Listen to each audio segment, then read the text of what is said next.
All right, so this is a quick little overview of what GDT 20 is about.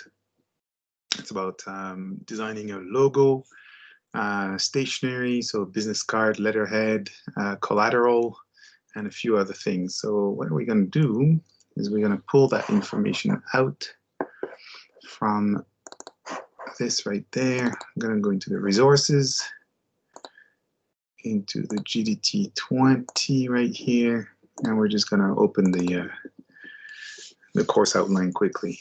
So as you can see, there are 4 big chunks, right? So there's the company logo, stationery, collateral, trade booth banner, backdrop and flyer, company swag, and a brand user guide.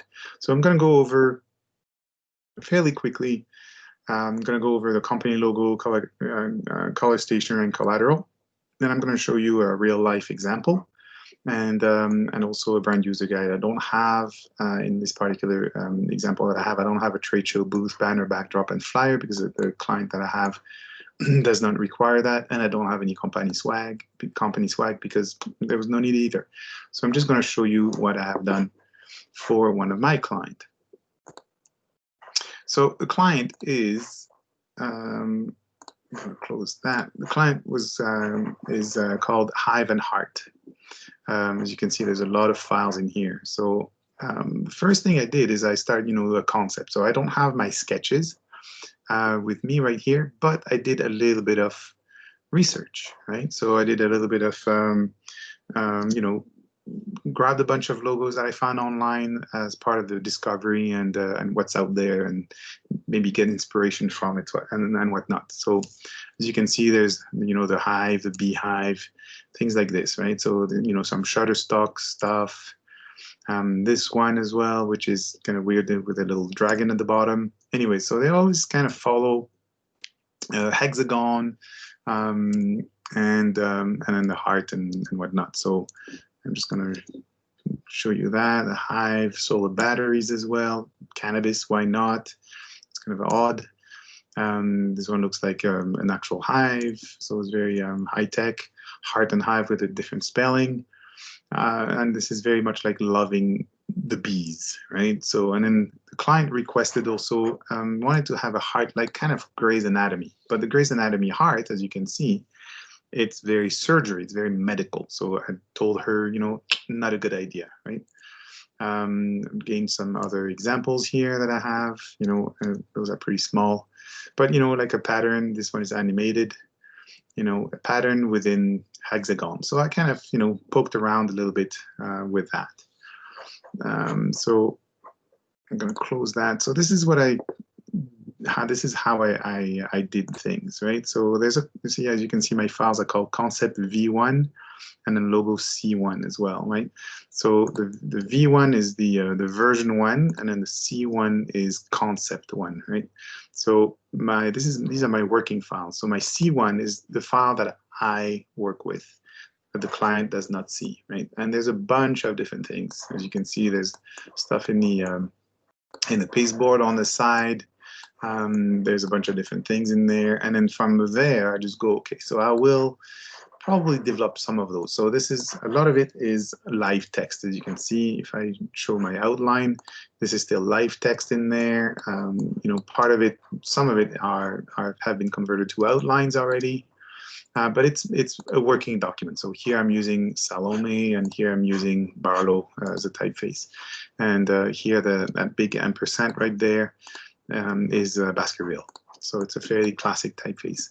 And you can see in those shapes, they look good in black and white because that's what you should start with. And a black and white version of your logo. So no color allergies if you're working for a client. You always show something in black and white only. Then you work on the colors. Because if you show something like this and you make it, purple, and then the client goes, yeah, I don't like purple, and then they will completely dismiss your design entirely. So so try to avoid that. So always start in black and white.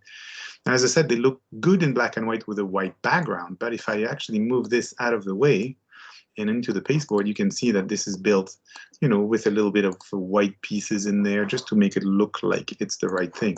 So this is, again, this is a working file. If I show my outline again under, view, outline right here, Command Y on the Mac, you can see that there's like a bunch of little pieces. It's slapped together very quickly. This is also a bunch of little chunks like this, so it looks good right here, but it's actually built like that, you know, and it just shows you a bunch of different examples, a bunch of ideas. I tried to play with the ampersand and trying to make it, as this one has a little bit of a hexagon, which is the hive. And, you know, so again, this is how it's built, a bunch of shapes on top of one another, trying to create something from scratch. So I'm not going to dwell on that too much. The next step was, so again, this was a working file. So the next step for me was to actually pick one or two of them, or a few of them, and then develop them, and then present them to my client. So that's where the V1 comes into the picture. So at this point, it's a document that is still a working file. You know, if you're looking at it, how it's built, it's still a working file. Nothing is finalized, far from being finalized. But it looks good, it's presentable, and this is a document that I will send to my client. So I labeled my my artboards. You know, there's like, you know, 3 or 4 artboards in there, and then I have my little text on the side that says option 1. There's my option 1, option 2 with an alternate version of it, and the difference is that little hexagon cut on the top, and this one is not, and the little overcut. You know, and I thought that was pretty elegant with the ampersand that kind of links into the H and then kind of overlaps the other H and the other H underneath. Again, far from being perfect. It's a working file. As you can see, there's those tiny little notches right here that would drive me absolutely crazy if that was an actual final file. So always pay attention to that. Zoom in at you know, over 6,000% to see that stuff properly. If you only look at it like this, you won't see those problems. So option, you know, a bunch of different options, you know, option 3 right here with an ampersand, and then an alternate version, or a horizontal and a stack version right here, and then the alternate of the horizontal again. An option 4 with very iconic, very kind of app looking kind of thing. And, you know, just a bunch of different ideas. At this point, it's like, you know, this is the first kick at the can. Hopefully the client will something will resonate with them, and the client will come back with some feedback, or maybe like something. You don't know. The client actually liked one of them, and I went into color mode. So at this point, I do another document with just the one that she liked, which was this one. And again, this is a bit of a working document, so I have a bunch of stuff outside in the pasteboard that she doesn't need to see, but at least, you know, from having a bunch of different pasteboards, having the same elements in the upper corner that shows me the color and whatnot, that allows me to save that as a PDF when I'm done with it, and the PDF will have, you know, all those options, all those color options. So you can see there's like a little bit of a salmon kind of and a dark teal blue kind of thing, and then reversed version. And I asked her if she needed to have her logo printed on shirts, on tote bags, on those type of things, where I would need to have a Pantone color. And she said, no, not at all. She's going to do mostly web and a few printed materials, such as a business card, and that can stay into the Cmyk mode. So that's why my colors right here only show Cmyk values and no PDF, no Pantones. And as you can see, I played with turquoise as well, and I played with a gradient, which is usually a bit of a no-no for me. I prefer flat colors. But in this case, I'm mostly, because she said that she wanted to have mostly a web presence and something printed digitally, I'm like, maybe I can do actually something like this with a gradient.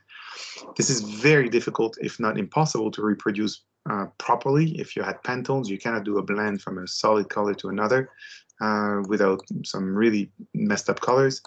You cannot do that. You cannot reproduce that on the t-shirt. Very difficult to print on a t-shirt, to have a blend on the silk screen. You can do that in embroidery. You can do that in vinyl if you're doing some vinyl on a vehicle or on a storefront or whatnot. So usually a gradient is a bit of a no-no. So, but in this case, it works because, again, it's only a web presence and a few business cards and, you know, some small very, very small printed material that she likely print herself. So this is what I proposed. And she went with this version right here with a gradient. And so I showed the vertical, the stacked version, and I showed the horizontal version as well. And again, at this point, it's not a working file anymore at this point. I've already, pulled out, those, remember those little corners that I had up here? I'm just going to switch over and I'm going to go right here. You can see my little white corners right up here that I had up here just to make it look like it was separated. This was a working file. At this point, it's already, basically extruded. If I want to call it like this, I've used the Pathfinder tool, to punch them out. So at this point, it's pretty solid. I did some fine tune up of scale, size, space between, etc., etc. But at this point, it's very, very close to a working file.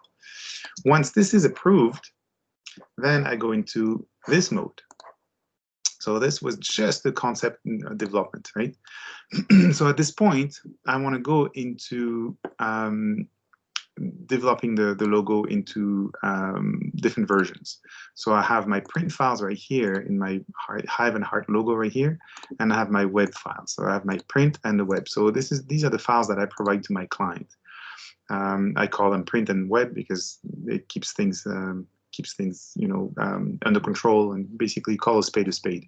So in the print file right here, I have the logo in the print, right? So I have the I'm not going to open every single one of them, but I have all the different versions. So I create the stacked version, the Hive and Heart logo, which is this one is the primary logo, and that's my again my stacked version.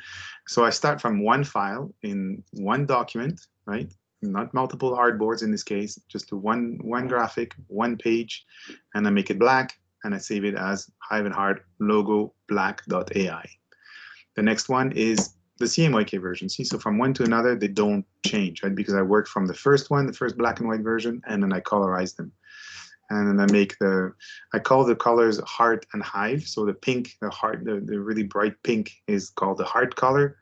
And then the honey color, of course, the yellow is the hive color, which makes sense. So I made it single colors as well. And then there's a horizontal version in black, horizontal version in Cmyk, horizontal in heart, horizontal in hive. And there's also the white version, which you're not going to be able to see, but there's the stacked version and a horizontal version right here. What I've done also for her is I created an icon out of the little heart shape. So again, right here, I have the heart on black. So and you can see the name, it's called Heart Icon and black-KO. KO stands for knockout. And then I have the reversed version. So it's a white circle in there. You can't see the background with the background. There's the white background and Cmyk version, the heart in black, the heart on white, the hive on black, the hive on white, etc. So I developed a series of little icons for her to use as buttons, as 5 icons for social media, you name it.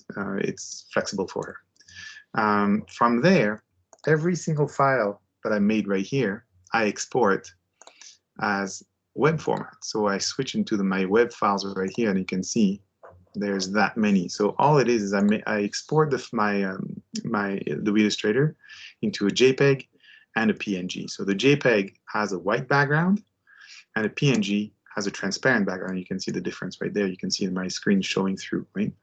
So, and for every single one, I have a JPEG and a PNG. Oh, see, this one I forgot to say, to export with the Artboard. And why I do that with the Artboard, so it keeps a bit of a safety area all the way around, right? So same thing here, vertical, horizontal version again, right? With white background and transparent background. And again, those are RGB colors. They're not Cmyk. They're for the web.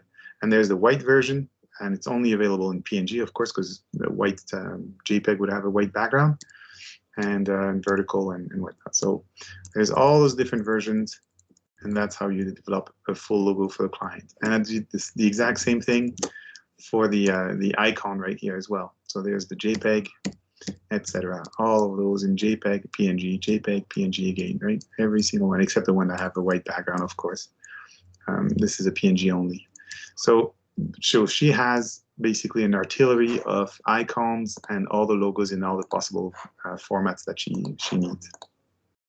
Then the next step is from your assignment right here is the color stationery. So again, I go back into my file and I start to do a stationery. So at this point, again, a concept file, right? So I'm going to open that up in InDesign. Actually, I'm just going to open the InDesign document. Update modified links. So this is what I did, right? I worked at scale. So my letterhead being 8.5 by 11, it's a letterhead format. This is what I did. I just did it, place my graphic in there. You can see in my links, I have my Cmyk horizontal version right here. All that stuff is in text right there. I made a table right here just to have those little dividers in between. You can see the little details. Is the dot in between the numbers is pink, and then the little divider in my table is yellow right there.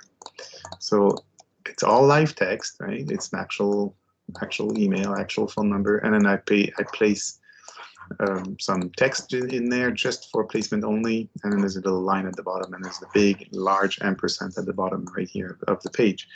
And if I show you how it's built, I show, so I have my graphic that steps away outside, of my page. I should have made a bleed, but it's not necessary in this case. And I made some guide, a margin, a couple of guides, so I know, things are lining up at 2.5 inches from the top, etc., etc. That is actually my second option. Actually, I should have scrolled up a little earlier, so I'm just going to scroll up all the way up. There it is. So this was my originally my first option, my first design option, with a large graphic, the large heart graphic that I grabbed, literally copied it from Illustrator and then pasted into InDesign directly, and then I can bring the colors in, and then I can change the tint right there. As you can see, these are my values for my hive color and my heart color right there. If I switch, there's my tint as well. And again, this is just a little block of text right there. Logo, that's the vertical version, that's the primary version right here. And again, this is how it's built. I have my margin right here at 3/4 inch all around, and things are lining up. The next thing I did is I designed some business cards. So again, here, those are designed right into InDesign, and it did not make my document 3.5 by 2 inches like a regular business card is, but I made a shape at 3.5 by 2. You can see the measurements in the upper left right here, right? And from there, I designed my business card. So again, my logo vertically like this, and the text is all in one text frame. I missed that. Clicked on it by accident right here. The text is all in one text frame in there, and I don't even have, yes, I know I don't even have paragraph styles yet because I didn't bother at this point. Again, this is concept only. What I'm showing here is I'm showing the front of the card and a couple of options for the back of the card, which could be a solid color, right? So this is, again, just for presentation, so that's why there's a little bit of a drop shadow around it, so you can decipher the size of the card with the background. And so that's my option 1 that matches my first letterhead. And then there's my second option right here that matches my second letterhead, right, with the large ampersand from Baskerville. And all that is, it's the same graphic that I grabbed from Illustrator right here, and I just placed it into an image frame and give it a tint, right? So it's a graphic, copy-pasted graphics from Illustrator into InDesign. Again, all that information is in one text frame, right? There's even a little table right in here, again, for my little divider and whatnot.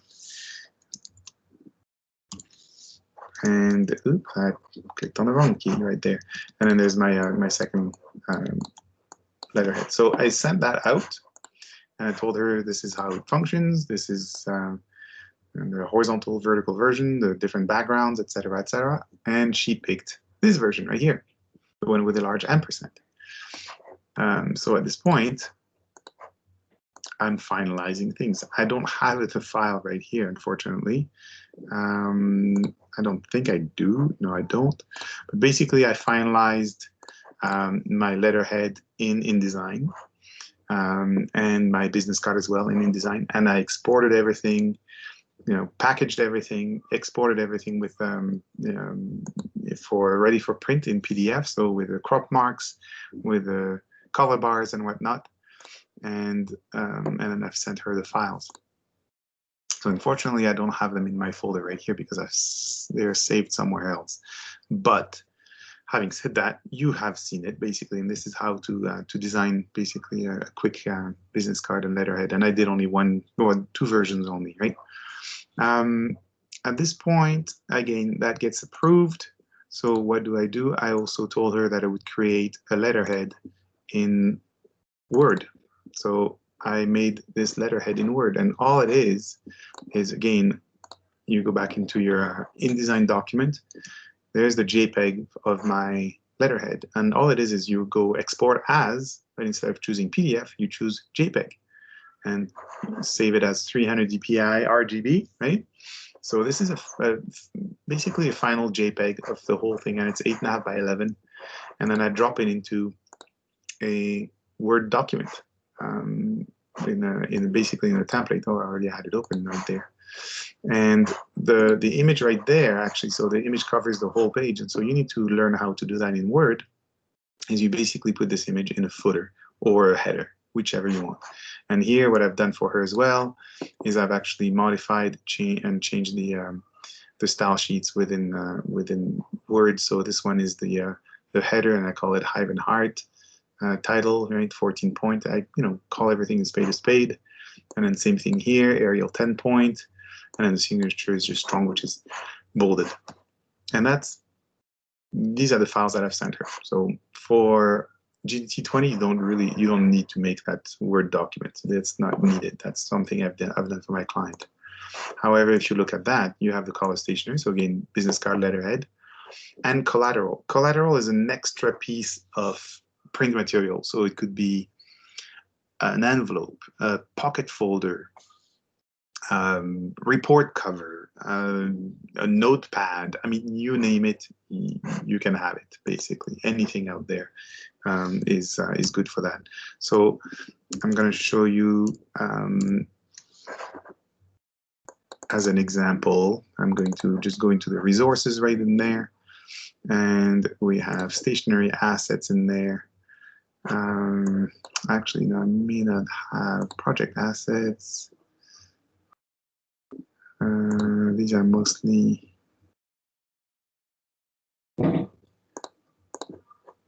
these are mostly mock-ups. But basically, that's kind of what a stationery package looks like, right? So you have, again, the letterhead in the middle, an envelope, a business card at the bottom down here, and here there's a couple of extra little things. I'm not sure what they are. That's a brochure. That's like a page for a website or an app. I think this is for beer, and then maybe there's some swag, right? So again, these are Photoshop mock-ups. That's a blank stationery, and again, there's a lot of those type of things out on the website, on free website out there, like graphicsfuel.com and others like this, free templates.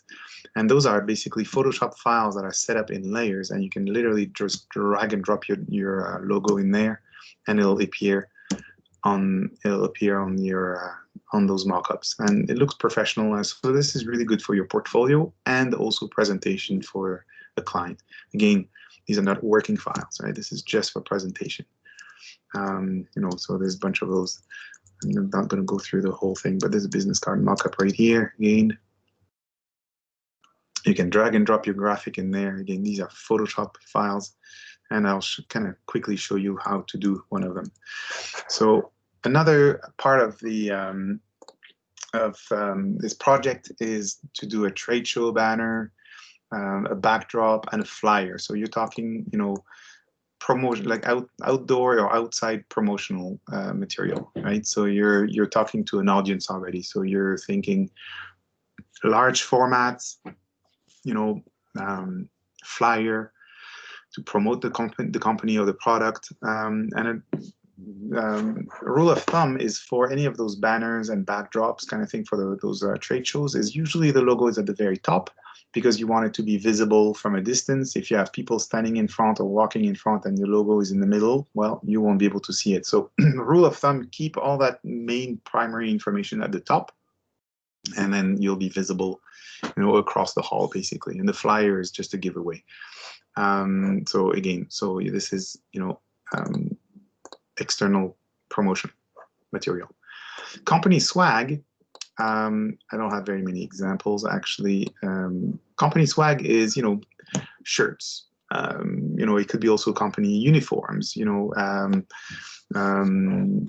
aprons, overalls, but also, the giveaways again, the promotional stuff that you give away, for example, at the trade show, for example, as I said, shirts and pens and USB key chains and all those type of things, right? But you can also think about the fleet as well. So if you have a large company, like let's say Coca-Cola, for example, well, they have a fleet of delivery trucks and whatnot. So you got to think about how your logo is going to look on a company truck or a on an airplane, like FedEx, for example, or UPS, right? So think about reproduction of a logo at very small scale for an app, and at very large scale, as I said, painted on the side of a 747, for example. So think of that. So company swag is mostly all that stuff done in Photoshop. And then there's the brand user guide. So the brand user guide, again, I'm going to close all those documents and not save them for now. And I'm going to open my file again. That was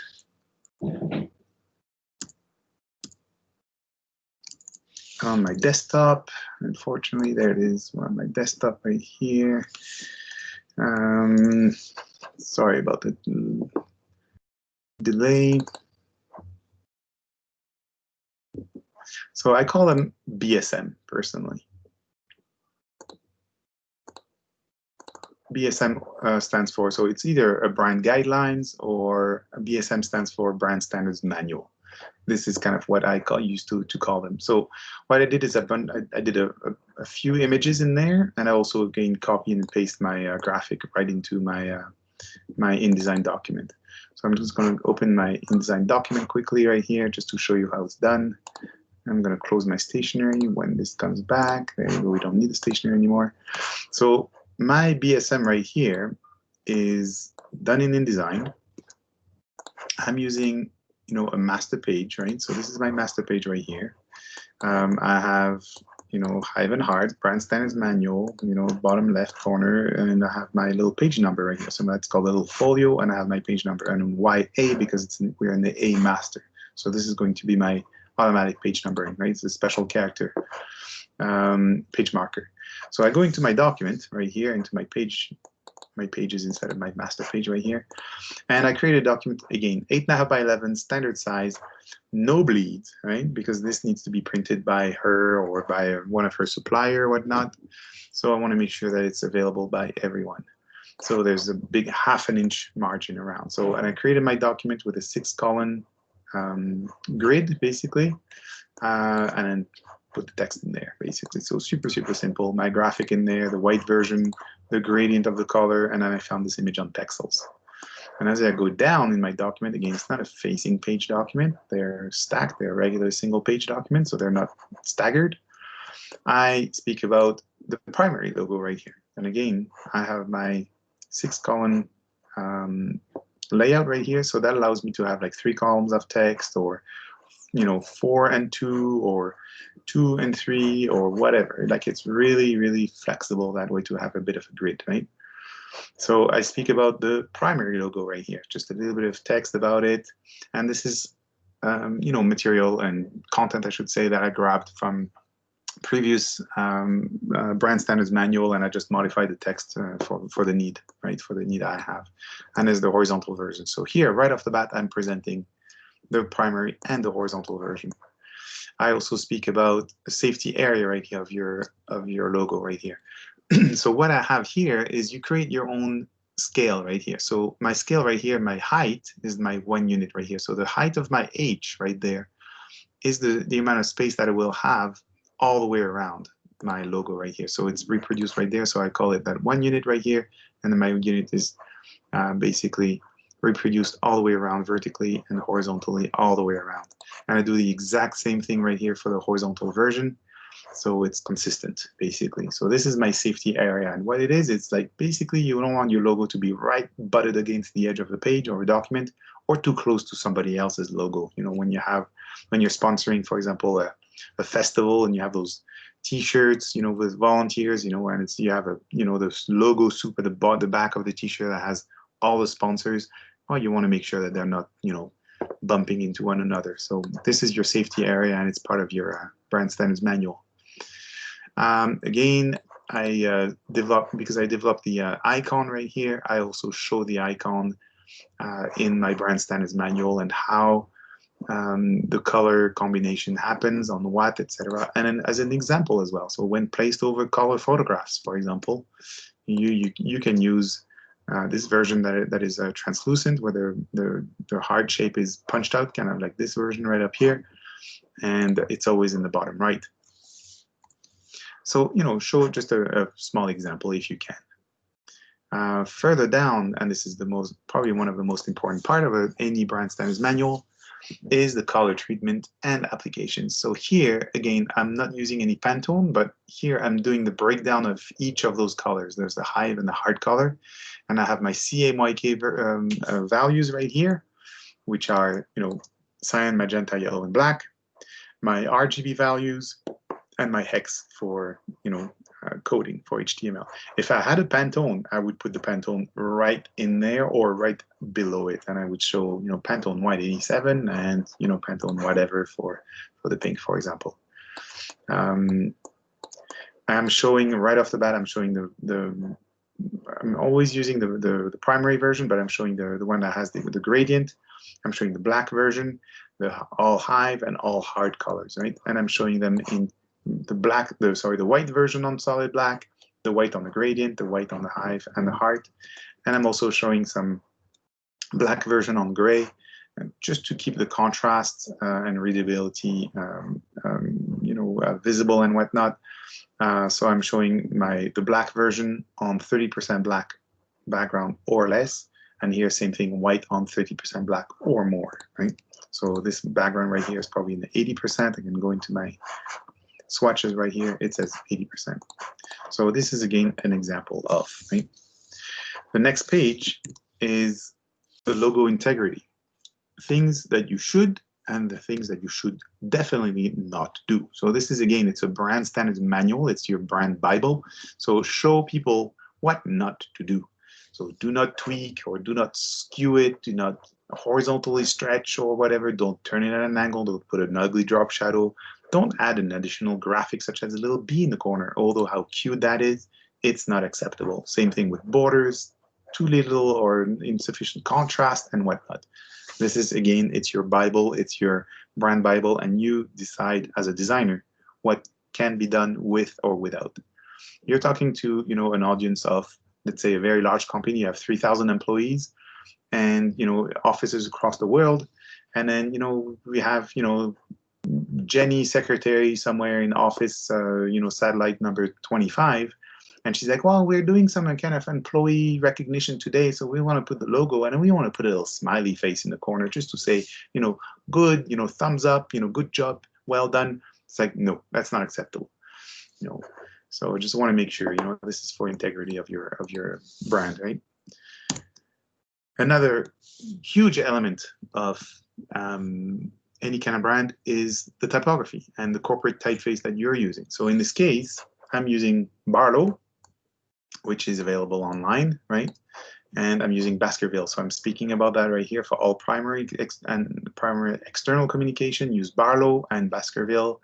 And if it's not available, you know, use the alternate sans serif Arial. So I'm not showing Arial because everybody knows Arial. But here I'm showing the Barlow typeface right here, the Barlow family. It's available for free online, and you have multiple styles and whatnot. So thin, extra light, etc., all the way to black italic and whatnot. Same thing with Baskerville. I'm just showing that. And you know, where is Baskerville used? It's for, you know, where there's an ample copy, right? So such as, you know, client letter, request for proposals, for example. So just when there's a lot of copy, you want to use this typeface and not the serif one. So again, typography, very important part of any BSN. But what I do also for my client right here, and this again, that's for education for them, not necessarily for me or for designers, is the difference between a raster and a vector image, right? So, you know, again, web images that are pixel based, right? versus a vector shape, right? So again, I'm just using that page again and again from previous BSM, and I'm showing, what the raster programs can be, and this is all in the table. What the rest of files types are, .tiff, JPEG, GIF, PNG, etc. And then the typical usage of them, right? So a TIFF is usually for print, etc. BMP is for web graphics, PNG is web and PowerPoint, etc., etc. So this is, more educational for them than for their suppliers or myself as a designer, but this is a great tool for them to have. Again, the BSM is a tool. It's nothing else but a manual, and it's a tool. So, and again, here I speak about the vector programs, what they are, etc., etc. And another thing as well, last but not least, back cover and contact information. Of course, how to contact the company. So email, phone number, address, and whatnot. Very important as well, because if you're sending this BSM to a supplier, for example, and he gets the document, he has to do, let's say, for example, the signage, and he's like, okay, I've done the signage, but now who do I send it to? Who do I talk to? Who's the contact?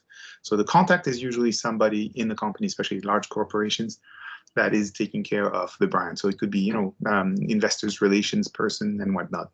That really depends on the size of the company and whatnot. And that's pretty much it. So again, at this point, you have the brand user guide, the company logo, the stationery, collateral is an extra little piece of printing material. In those folders, GDT 10, 20, 30, whatever, we have also some templates for you to use. The trade show banner, booth, and backdrop and flyer. You can use, again, you can build them at scale. So the trade show usually is an 8 by 10 feet, so sorry, 10 by 8. Should be a 10 by 8 feet usually. So we're not showing the sizes here, but it should be in there. And the pull-up banners are usually give or take 3 feet by 7 feet or so. You don't have to build them at scale. You can build them at a quarter of the size if you want. You can build them at the same ratio, such as, the trade show booth could be 10 inches by 8 inches, and so 1 inch per 1 foot. That's another potential. Company swag is, I'm going to demonstrate that very quickly. So I'm going to close all that stuff, and I'm going to open a file that I have downloaded from graphicsfuel.com. Right? It's a free website, sorry, that has free templates right here. And what that is this. It's this image right here, women t-shirt mock-up. So I'm going to open that up in Photoshop right here. And you can see it's already preset. It's already set in layers for me right there. If my Photoshop is not freezing, that would be perfect. There you go. See, there's a background, there's a background is in there. Then there's the woman with a shirt, and all that stuff is set up in layers, right? So those are Photoshop templates. So in this particular case, I want to put my logo in there, my graphic in there, right?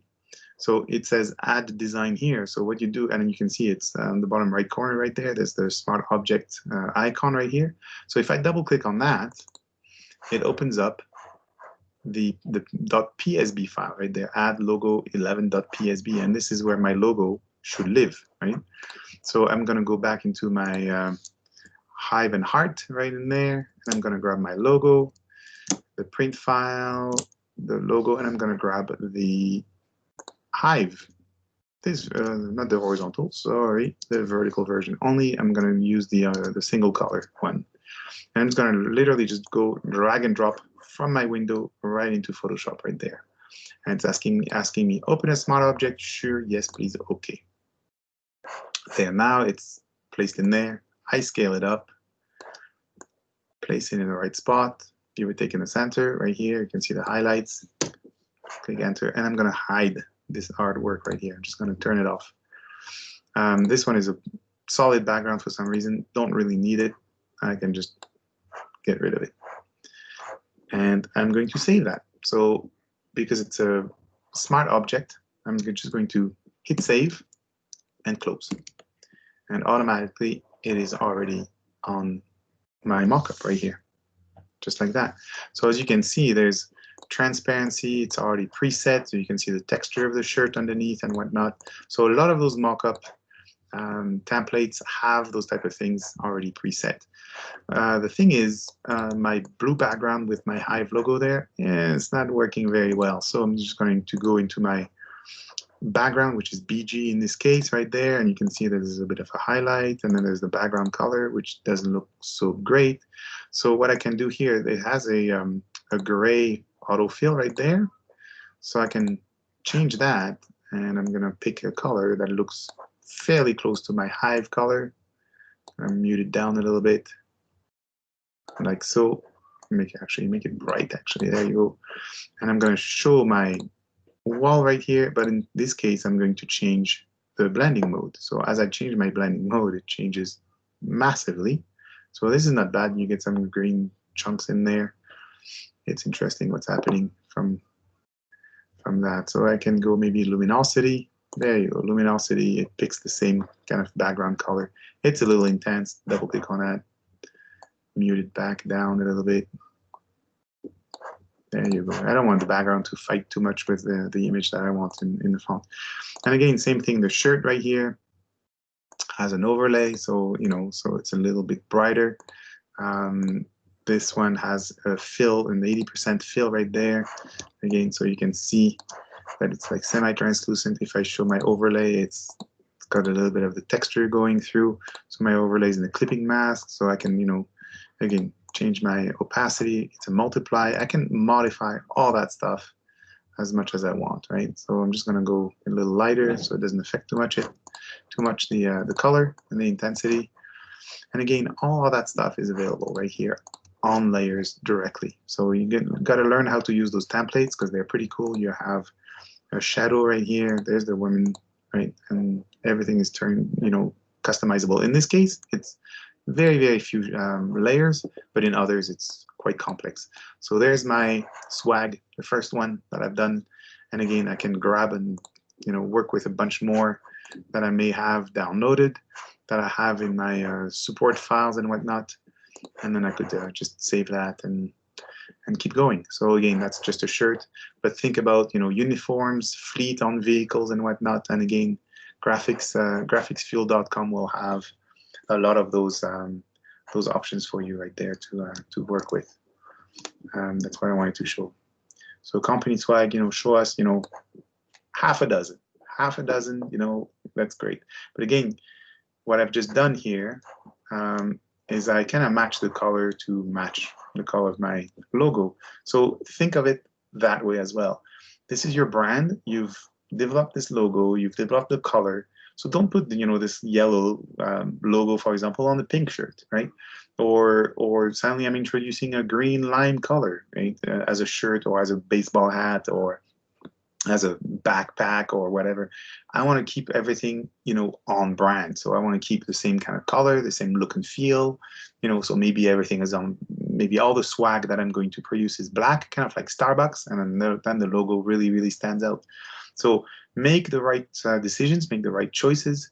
Work in high res. Those are high res files, right? So this is 4,000 by 2,500 pixels. It's fairly large, right? So again, work in high res.